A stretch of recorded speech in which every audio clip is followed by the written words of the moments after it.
아멘. 나는 하나님의 자녀라는 말씀의 제목으로 함께 은혜 받는 시간 되시길 소망합니다. 아멘. 일제 시대 때에 한 마을에 일본 순사들이 들이닥쳤습니다. 순사들은 그 마을에 예수님을 믿는 사람들을 예배당에 불러 모았죠. 그리고 그 교회 벽에 걸려 있는 예수님의 그 초상화를 바닥에 던졌습니다. 그리고 거기에 있는 모이는 사람들에게 초상화에 침을 뱉고 지나가는 사람들은 살려주고 그렇지 않은 사람들은 총으로 쏴서 죽이겠다고 협박을 합니다. 이 강압적인 분위기 가운데 하나 둘 그 예수님의 초상화에 침을 뱉으며 지나갔지요. 속으로 하나님 이번 한 번만, 예수님 이번 한 번만 용서해 주세요. 제 목숨이 달렸잖아요. 하면서 침을 뱉으며 한 명 한 명 지나갔습니다. 끝으로 초등학생 한 명만이 남았습니다. 그 학생의 차례가 되었을 때 그 학생은 그 초상화에 침을 뱉은 것이 아니라 그 초상화를 침에 묻어있는 그 초상화를 다 손으로 닦으면서 예수님, 저는 예수님 얼굴에 침을 뱉을 수가 없어요. 차라리 죽으면 죽었지 나를 구원해 주시고 나를 사랑해 주셔서 독생자 예수님께서 이 땅에 오셔서 십자가에 돌아가신 그 예수님을 차마 침을 뱉을 수 없어요 하고 그 초상화를 울면서 닦았다고 합니다. 이 광경을 본 일본 순사가 이렇게 말했다고 하지요. 이게 진정한 믿음이다 라고 말하면서 예수님을 배반한 사람들은 언제든지 일본을 배반할 수 있다면서 초등학생을 제외한 침을 뱉은 모든 사람들을 총으로 쏴서 죽였다고 하는 이야기가 있습니다. 사랑하는 성도 여러분 이 이야기를 들으면서 어떤 생각이 드십니까? 초등학생 믿음이 대단하다고 보십니까? 아니면 어떠한 것도 용서해 주실 것을 믿고 기도하며 상황을 모면하려던 죽은 자들의 그 믿음이 좋다고 생각하십니까? 너무 어려운 질문인가요? 도대체 하나님의 택한 하나님의 백성은 이러한 상황 가운데 어떠한 선택을 해야 할까요? 오늘 본문에 등장하는 다니엘은 하나님의 백성인 이스라엘의 자손으로 험악한 이 세상 가운데 어떻게 살아가야 할지를 잘 보여줍니다. 먼저 오늘 본문을 살펴보면 하나의 사건을 중심으로 이야기를 하고 있습니다. 그 하나의 사건은 다니엘과 친구들이 왕의 음식을 거절하는 사건을 중심으로 처음에는 배경을, 나중에는 결과를 보여주고 있지요. 이 이야기 가운데 다니엘은 어떠한 어려움 속에서도 어떻게 반응했는지 이 시간 성경 속으로 함께 들어가 보도록 하겠습니다. 우리 1절 말씀 다 같이 함께 봉독합니다. 유다 왕 요야김이 다스린 지 예루살렘에 이르러 성을 에워쌌더라. 썼더니 유다 왕 여호야김이 다스린 지 3년이라고 되는 해에 느부갓네살 왕이 바벨론을 통치했다라고 기록하고 있죠. 그러나 역사적인 사실을 근거해 볼 때 이때는 느부갓네살이 아니라 그의 아버지인 나보폴라살 왕의 통치 기간이었어요. 성경 기자가 아직 왕위에 오르지 않는 느부갓네살 왕을 기록한 이유는 유다 민족이 바벨론에게 함락된 당시가 바로 그 바벨론을 통치한 사람이 느부갓네살 왕이기 때문입니다. 한편 유다는 이스라엘이 나뉘면서 생긴 나라로 이스라엘의 초대 왕인 누구죠? 이스라엘의 초대 왕 사울 왕, 두 번째 왕 다윗 왕, 세 번째 왕 솔로몬 왕. 이 왕들이 각각 몇 년을 통치한지 알아요? 네, 열심히 더 많이 배워야겠군요. 40년씩 통치를 했죠. 사울 왕도 40년, 다윗 왕도 40년, 솔로몬 왕도 40년을 통치했습니다. 솔로몬은 처음에 하나님 말씀대로 이스라엘을 잘 통치했어요. 그러나 시간이 지나면서 점점 많은 이방 여인들과 결혼을 하게 됐어요. 문제는 그 이방 여인들이 솔로몬을 따라 여호와 하나님을 섬기며 예배하는 것이 아니라 자신들이 처음에 자기 어렸을 때 섬겼던, 자기 나라에서 섬겼던 그 우상들을 가져와서 섬기게 된 것이 문제가 된 것입니다. 그로 인해 이스라엘의 민족적인 그 민족성이 약해지고 점점 나라의 뿌리가 흔들리기 시작한 것이죠. 그 뿌리가 무엇입니까? 하나님을 경외하며 하나님만 예배하는 그 삶이 변질되기 시작됐던 거예요. 그러다 결국 이스라엘은 두 나라로 분열되게 됩니다. 영상을 좀 보여주실래요? 네. 바로 북쪽에는 이스라엘, 북이스라엘 여로보암 왕이 솔로몬 왕을 이어서 나라를 만들게 되었고요. 그 다음에 남쪽에는 누구예요? 유다 르호보암 왕이 유다 지역을 이렇게 다스리게 되었습니다. 유다 지파와 베냐민 지파를 중심으로 이루어진 유다 왕국, 나머지 지파가 연합되어서 만들어진 이스라엘 왕국으로 나뉘게 되었죠. 우리나라처럼 한 민족이 남과 북으로 갈라지는 상황이 된 것입니다. 그런데 그 뒤에 북쪽의 이스라엘에서는 왕권을 차지하기 위해 전쟁이 끊이지 않았어요. 북이스라엘은 그렇게 내전이 계속 일어났었어요. 그러나 이 남쪽은 자주 왕이 바뀌지 않았어요. 그 얘기는 무슨 얘기예요? 남쪽이 더 평화로웠다는 것이죠. 유다 왕국이 북이스라엘 왕국에 비교적 평안한 그런 통치를 하고 있었다는 것입니다. 본절은 이 유다 왕, 이 남쪽에 있는 유다 왕국의 왕 여호야김의 이야기로 시작을 합니다. 여호야김은 개혁의 왕인 바로 요시야 왕에 이어서 유다 왕이 된 사람이에요. 요시야 왕은 하나님의 말씀대로 우상을 척결하고 하나님을 잘 섬기면서 유다 왕국을 이끌었어요. 요시야 왕에게는 두 아들 엘리야김과 여호아하스가 있었는데, 그런데 맏아들 대신 둘째 아들이 왕이 되었어요. 여호아하스 왕이 된 거예요. 그리고 얼마 뒤에 유다는 애굽의 그 밑에 있는 애굽의 나라의 침략을 당하게 되는데, 한 나라를 보다 쉽게 식민지 통치하기 위해서 바로 허수아비 왕을 세우게 된 거죠. 애굽의 입장에서는 원래 왕을 물려받았던 맏아들을 세우는 것이 좋아 보였던 것이죠. 왕위를 바꿀 수 있는 좋은 구실이 생긴 거예요. 그래서 맏아들 엘리야김을 여호야김으로 이름을 바꾸어서 왕으로 세우게 됩니다. 그리고 여호야김이 다스린 지 몇 년요? 3년. 기원전 607년입니다. 바벨론 왕 느부갓네살이 예루살렘을 에워싸게 되었지요.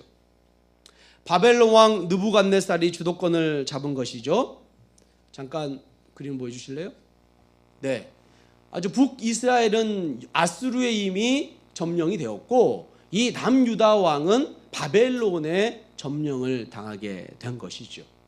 하지만 아직 예루살렘 100% 정복된 것은 아니었습니다. 2절 말씀입니다.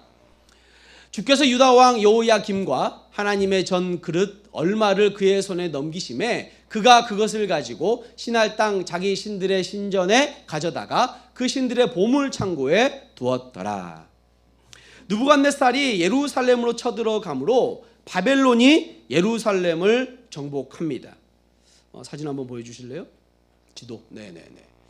그 아래에 있는 유다에서 그 바벨론까지 포로들을 데리고 가게 된 것이죠. 이들은 예루살렘을 파괴하고 성전을 불태우고 여호야김은 왕을 죽임으로 인해서 왕정을 또 멸망시켰죠. 그리고 성전의 기구 일부를 자신들의 고향인 오른쪽에 그 동그라미 빨간색에 있는 시날 평야까지 가지고 갑니다. 당시에는 승리한 군대가 대패한 그 민족의 주요 신의 우상들을 고향으로 가지고 가는 것이 일반적이었어요. 예루살렘 성전의 기구들이 옮겨진 이 시날 땅은 유다가 멸망당한 이후에 포로로 잡혀간 유대인들이 이방인들로 살아가야 했던 그런 터전이에요. 고향을 벗어나게 된 것이죠. 시날은 구약 성서에서 바벨론을 지칭합니다. 시날 땅은 태초의 인류가 하나님에게 도전하게 했던 그곳 어디요? 창세기에 바벨탑이 건설됐던 장소가 바로 이 시날 평야예요. 신성모독의 중심지였습니다. 범죄의 온상인 곳이 이 시날 평지였다는 것이죠. 포로로 잡혀간 다니엘과 유대 소년들이 있는 장소, 그곳이 바로 이 이방의 땅이었습니다. 느부갓네살은 특별히 이 성전 기물을 탈취 후에 자신의 그 신에 있던 자신들의 신에 있던 신전으로 가지고 갑니다. 여기서 자신의 신을 가리키는 것은 바벨론 그 사람들이 숭배의 대상으로 여겼던 바로 마르둑이라는 그 우상이에요. 그 신의 보물의 보물 창고는 아주 복잡한 구조로 있던 그 성전의 한 부분에 있었습니다. 이 보물 창고는 성전의 중요한 재물들, 제사용품들, 아주 값진 보물들을 저장해 두었던 그런 창고지요. 예루살렘 성전에서 탈취한 값비싼 기구들, 그것을 바로 그곳에 보관한 것입니다. 다른 나라의 신전에서 탈취한 물건들을 자국의 신전의 창고에 보관하는 일은 고대인들의 아주 일반적인 관습이었어요. 그것이 자국의 신을 영화롭게 하는, 신을 더 올려드린다고 생각했기 때문입니다. 본절은 성전 기구를 2번 언급하고 있어요. 그것은 보관 장소를 특별히 강조하고 있는데, 이것은 성전 기구를 잃어버린 유다 왕국의 앞으로 닥칠 엄청난 비극의 운명을 암시해 주기도 합니다. 여기서 우리가 주목할 것은 이렇게 하시는 이가 누구냐 하는 것입니다. 이스라엘 백성이 바벨론에 멸망하게 하고 또 포로로 끌려가게 하는, 또한 성전의 기물들을 다 빼앗기게 되는 이 일을 도대체 누가 하셨냐 하는 것이죠. 성경은 분명히 오늘 본문을 말씀하고 있습니다. 누가 하셨다고요? 하나님께서. 주께서라고 2절은 시작하고 있지 않습니까? 주께서 행하셨음을 말씀하고 있습니다. 세계 역사를 주관하시고 인간의 운명을 결정짓는 것은 우리의 행동과 우리의 생각이 아닙니다. 이스라엘의 하나님이신 줄로 믿습니다. 바벨론의 느부갓네살이 예루살렘을 포위했지만 그가 성을 함락한 것이 아닙니다. 하나님이 바벨론 왕에게 유다 왕과 예루살렘 성전의 기구들을 가져가도록 양도한 것뿐이죠. 다시 말하면 예루살렘은 이방의 왕국에 의해 정복당한 것이 아니라 하나님의 심판을 받은 것입니다. 본절은 여러분과 저에게 역사의 주관자, 역사를 다스리시고 역사를 통치하시는 분이 하나님이심을 확실히 보여주고 있는 줄로 믿습니다.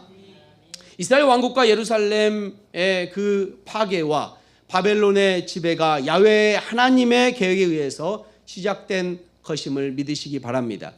여기서 또 한 가지 생각해 봐야 할 점은 성전의 그릇 전부가 아니라 일부만, 얼마만 가지고 갔다는 것이죠. 좋은 그릇들을 모두 가지고 자신들의 신에게 바치는 것이 당연한 것 아니겠습니까? 도둑이 도둑질하려고 집에 들어갔는데 훔칠 물건이 널렸는데 몇 개만 가지고 간다면 이해가 되십니까? 아니, 가지고 갈 사람이 없었을까요? 충분히 많은 병사가 있었을 텐데요. 그러면 우리가 주목해야 할 것은 바로 주께서 행하셨다는 것이죠. 이 또한도 하나님께서 하신 줄로 믿습니다. 그렇다면 주님께서 왜 그렇게 하셨나 이것이죠. 그냥 다 기물을 다 빼앗기게 하셨을 수도 있는데 그 일부만 빼앗기게 하셨냐 하는 것입니다. 본문은 이스라엘 백성의 70년 포로기의 시작을 이야기하는 그런 말씀입니다. 시작과 동시에 예루살렘이 파괴되고 성전이 초토화되었습니다. 하나님의 진노가 임했지요. 회복의 기미가 보이지 않습니다. 전혀 다시 성전을 쌓을 수도 없고 더 이상 돌아올 수도 없는 그런 암울한 시대가 시작됐음을 이스라엘 백성들은 다 알게 되었다는 것이죠. 그럼에도 불구하고 하나님께서는 하나님의 축복의 불씨를 완전히 소멸시키지 않으시고 축복의 일부만을 빼앗아 가신 것입니다. 우리 하나님은 어떠한 상황 속에서도 끝까지 여러분과 저를 기다려 주시고 지키시고 보호하시는 줄로 믿습니다. 하나님의 사랑과 오래 참음은 끝이 없음을 믿으시기 바랍니다. 사랑하는 성도 여러분, 이 세상의 모든 것들을 하나님께서 주관하십니다. 하나님께서 다스리십니다. 여러분과 저의 삶 또한 주님께서 주관하시고 지키시고 일하시고 계십니다. 직장 가운데 어려움이 있습니까? 취직을 못하셨습니까? 대학에 떨어졌습니까? 학교 시험에 좋지 않은 성적을 얻었습니까? 연애에 실패하셨습니까? 또한 건강이 안 좋으십니까? 또 반대로 직장에서 승진했습니까? 집을 사셨습니까? 자격증 합격했습니까? 공무원에 합격했습니까? 자녀를 낳았습니까? 이 모든 것은 전능하신 하나님께서 다스림으로 다스린다는 사실을 잊지 마시기 바랍니다. 그렇다면 우리는 하나님의 자녀로 이러한 삶 속에서 어떠한 반응을 보여야 할까요? 실패와 좌절 가운데 낭망하고 있으면 될까요? 아니면 기쁜 마음에 즐거워하면 될까요? 반응하기에 앞서 우리가 먼저 기억해야 할 것이 있습니다. 바로 하나님의 다스리심입니다. 하나님의 통치하심입니다. 하나님의 절대 주권이지요. 다시 말하면 하나님께서 이 세상 모든 역사를 다스리시고 계시다는 것입니다. 그러므로 하나님의 백성인, 하나님의 자녀인 우리는 그 하나님을 기대해야 합니다. 성도 여러분, 포로로 끌려가는 이스라엘 백성들과 다니엘에 가야 할 곳은 적과 꿀이 흐르는 가나안 땅이 아니었습니다. 범죄와 흑암에 도사리고 있는 그 암흑의 땅이었다는 것이죠. 여러분이 이스라엘 백성이고 다니엘이라면 어떠한 생각이 드셨겠습니까? 낭망하고 좌절하고 앞날이 캄캄하고 다시는 내 고향으로 돌아오지 못할 생각, 다시는 내 부모 형제 만날 수 없는 생각에 사로잡혀 있지 않겠습니까? 하지만 어떠한 상황 속에서도 악을 골짝 빈들에서도 우리 주님께서 함께 하신다는 것을 우리는 잊지 말아야 할 것입니다. 성전 기물에 얼마를 남겨주신 그 은혜, 그 하나님을 기억하시길 바랍니다. 호랑이 굴에 들어가도 정신만 차리면 산다는 속담처럼 절대 주권자이신 주님만 의지한다면 승리할 수 있음을 믿으시기 바랍니다. 하나님의 자녀로서 이 세상 모든 역사를 다 하나님이 다스리심을 믿고 나아가는 저와 여러분 되시길 축복합니다. 그렇다면 과연 오늘 성경의 다니엘은 포로로 끌려간 암울한 상황 속에서 어떻게 반응하고 있는 것일까요? 3절 말씀 우리 함께 합니다. 왕이 환관장 아스부나스에게 말하여 이스라엘 자손 중에서 왕족과 귀족 몇 사람. 전쟁에 승리한 느부갓네살은 엄격한 기준하에 이스라엘 소년들을 선발하여 바벨론으로 끌고 갈 것을 환관장에게 명령합니다. 환관장은 왕궁의 모든 대신들 중에서 최고의 위치에 있는 신하였지요. 이 환관장의 임무는 아주 명백했습니다. 첫째는 바벨론으로 데리고 갈 유대 소년들을 선발하는 거였어요. 둘째는 왕실 교육의 모든 권한을 지니고 있었다는 것이죠. 그래서 환관장은 바벨론으로 끌고 갈 소년들을 선발하게 됩니다. 선발 기준은 첫째, 우수한 혈통이어야 했어요. 3절 후반절이죠. 이스라엘 자손 중에서 왕족과 귀족 몇 사람. 하나님께 속한 혈통적으로 우수한 자들을 뜻합니다. 두 번째는 우수한 신체를 가진 사람들이었다는 거예요. 4절 말씀입니다. 곧 흠이 없고 용모가 아름다우며 모든 지혜를 통찰하며 지식에 통달하며 학문에 익숙하여 왕궁에 설 만한 소년을 데려오게 하였고 그들에게 갈대아 사람의 학문과 언어를 가르치게 하였고, 흠이 없고 용모가 아름다운 외모를 지녀야 했던 것이죠. 흠이 없다는 것은 무엇을 뜻할까요? 이 표현은 여호와를 예배하는 제물의 기준, 예배자에게 여호와께서 요구하신 엄격한 그 자격의 기준인 것이죠. 레위기 22장 21절 말씀 우리 다 함께 봉독합니다. 만일 누구든지 서운한 것을 갚으려 하든지 자의로 예물을 드리려 하여 소나 양으로 화목 제물을 여호와께 드리는 자는 기쁘게 받으심이 되도록 아무 흠이 없는 온전한 것으로 할지니. 아멘. 아무 흠이 없는 온전한 것으로 드려야 될 줄로 믿습니다. 느부갓네살 그 왕이 유다 포로 중에서 흠이 없는 자를 자기를 위해 골라오라는 것이죠. 이스라엘의 신앙과 예배에 충실했던 유대인 포로들에게 이 의미는 어떤 의미를 가질까요? 나라가 멸망하고 성전이 약탈을 당하고 유다를 떠나 먼 외국 땅으로 가야 되는 다니엘과 세 친구들에게 여호와를 섬기는 성전 예배는 앞으로 불가능했을 것입니다. 이러한 상황 가운데 다니엘과 세 친구들은 용모도 아름답고 모든 지혜를 통찰하고 지식과 통달하며 학문에 익숙한 자로 만드는 국가 주도의 신분 변경 프로그램에 투입된 것이죠. 맞습니다. 신실한 유대인들을 바벨론 왕을 섬기는 예배하는 제물이 되도록 강요하는 것이죠. 하나님만 섬기는 하나님의 자녀들이 바로 세상 왕을 섬기는 세상의 자녀들로 변화시키기를 원한 것입니다. 하늘의 신 여호와의 절대 주권에 도전하려는 인간 제국의 패권을 가진 정치적 목적을 위해 자기 몸을 여호와 아버지 하나님이 아닌 왕이 바치는 왕을 위해 살아가는 인생이 되게 하는 것입니다. 한마디로 말해 하나님만 예배하며 섬겨야 하는 이스라엘 자녀들이 하나님이 아닌 다른 것을 섬기는 사람으로 강요받고 있는 것이죠. 다시 말하면 하나님의 자녀인 우리가 하나님의 자녀임을 포기하고 하나님의 나라를 포기하고 인간 나라에 소속돼서 살아가라는 것입니다.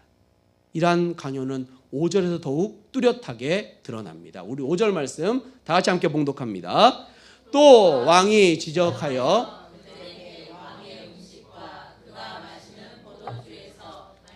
쓸 것을 주어 3년을 기르게 하였으니 그 후에 그들은 왕 앞에 서게 될 것이더라. 아멘.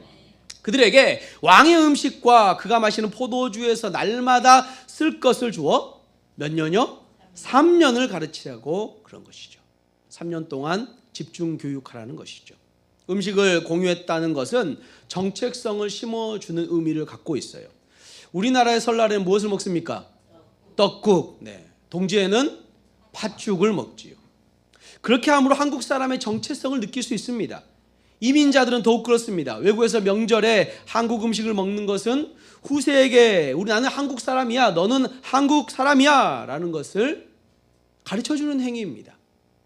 그리고 3년 동안 교육받았도록 했지요. 3년은 한 인간을 정신적으로 숙련시키고 교육시키는 데 필요한 최소한의 시간으로 간주합니다.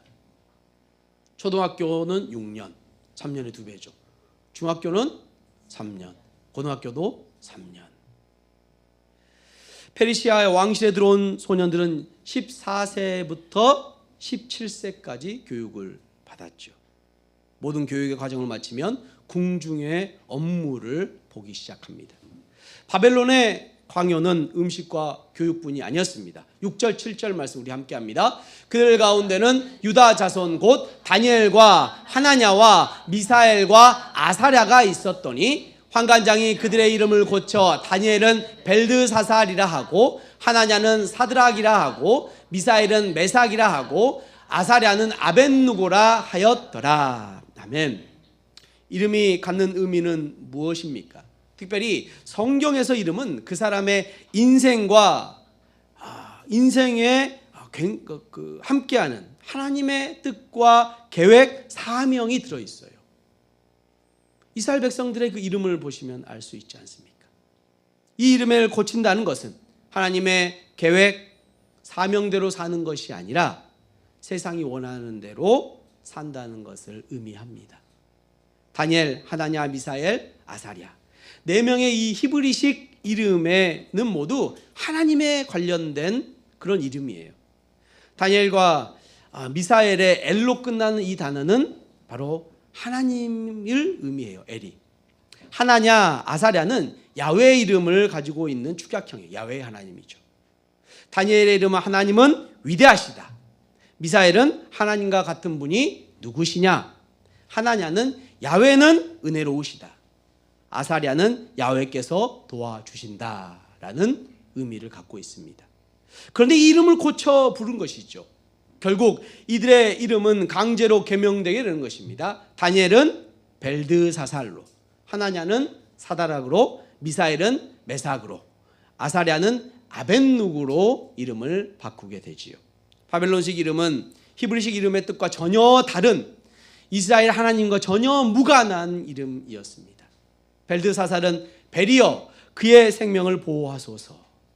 사드락과 메섹의 정확한 뜻은 알 수 없습니다.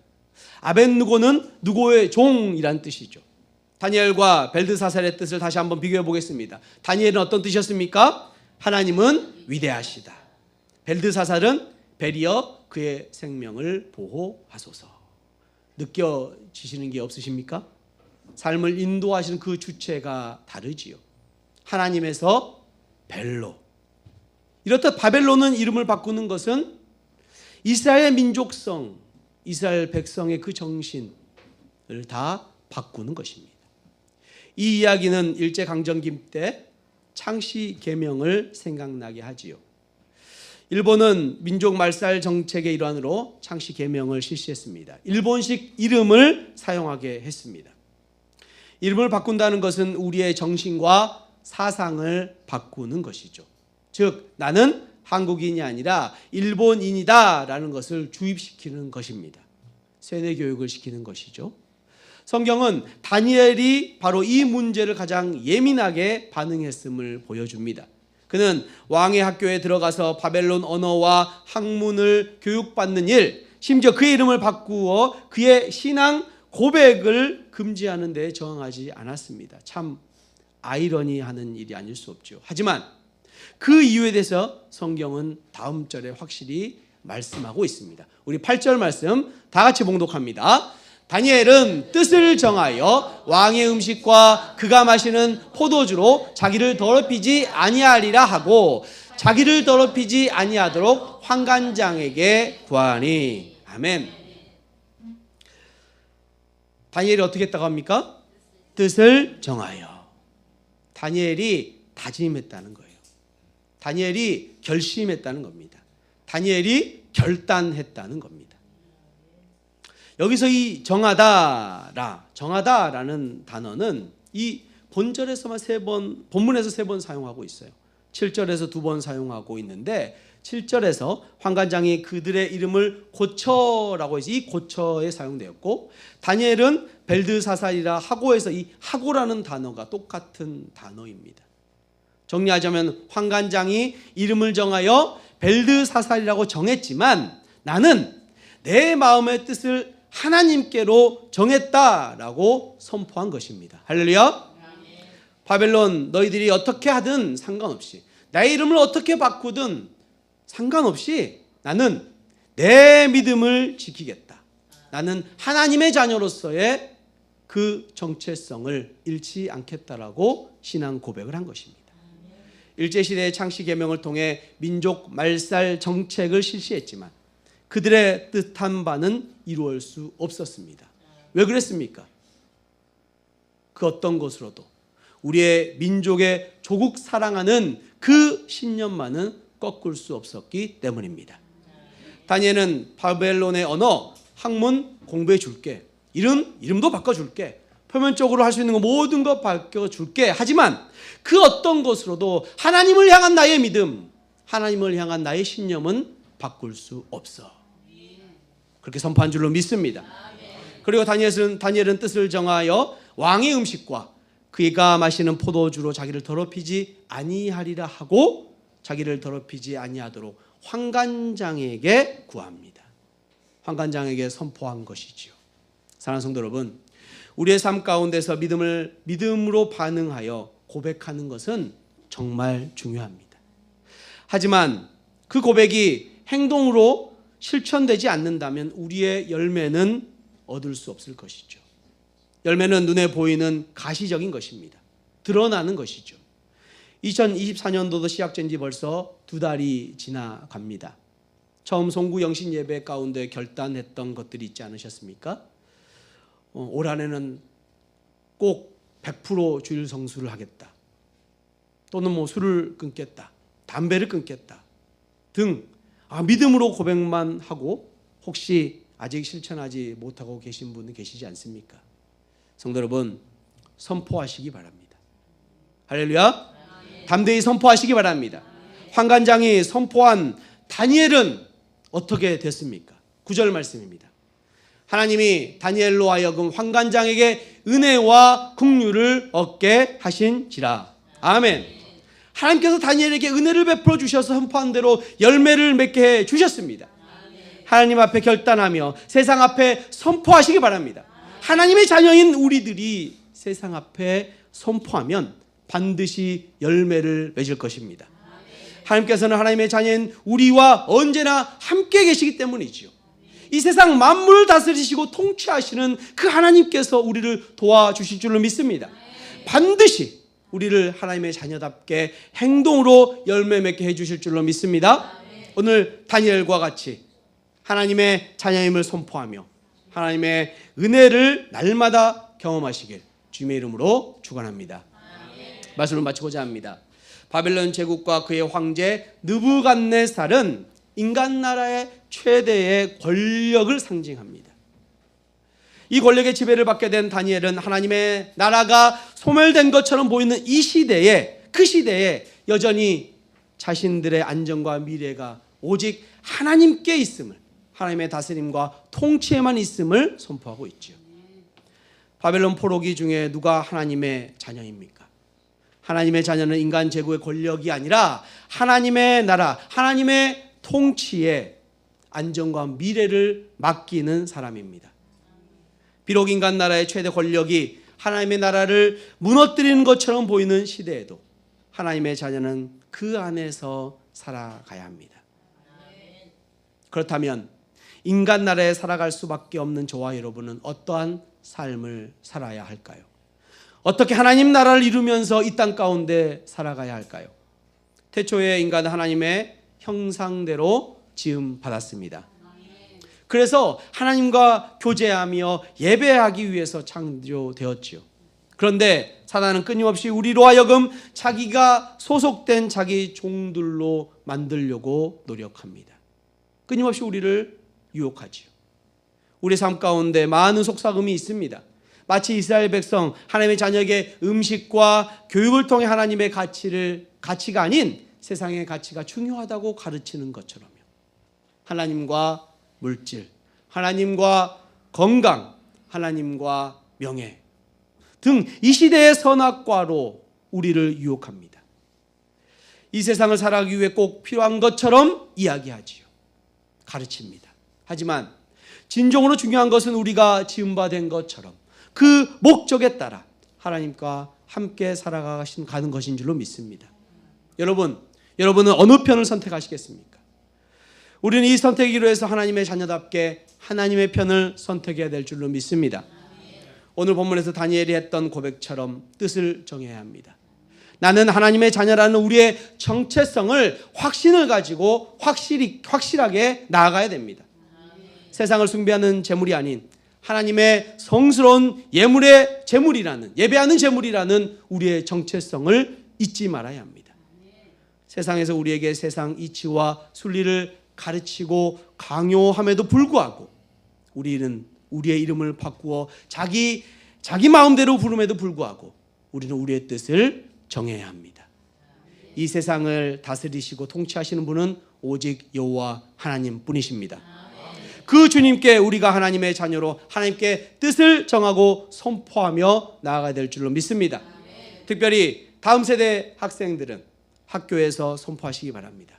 나는 하나님의 자녀임을 당당히 선포하시기 바랍니다. 하나님보다 세상의 것을 더욱 의지하며 열심히 해야 하는 요청을 거부하며 선포하시기 바랍니다. 또한 작년 세대인 우리는 삶의 현장 가운데 선포하시기 바랍니다. 나는 하나님의 자녀입니다. 나는 하나님의 자녀입니다. 세상이 말하는 풍요, 평안이 아닌 하나님이 주시는 참 풍요와 평안을 누리겠습니다 라고 선포하시기 바랍니다. 우리의 믿음의 선포가 주님께서 그 선포를 들으시고 반드시 도우시며 우리의 삶의 나침판이 되어 주실 것입니다. 우리 아버지가 되어 주신 주님께 그 주님께서 반드시 선한 길로 인도하여 주실 줄로 믿습니다. 하나님의 자녀임을 당당히 선포하며 주님의 도우심 가운데 큰 은혜를 누리는 주님의 은혜교회 성도님들 되시길 주님의 이름으로 축원합니다. 아멘. 우리 시간 결단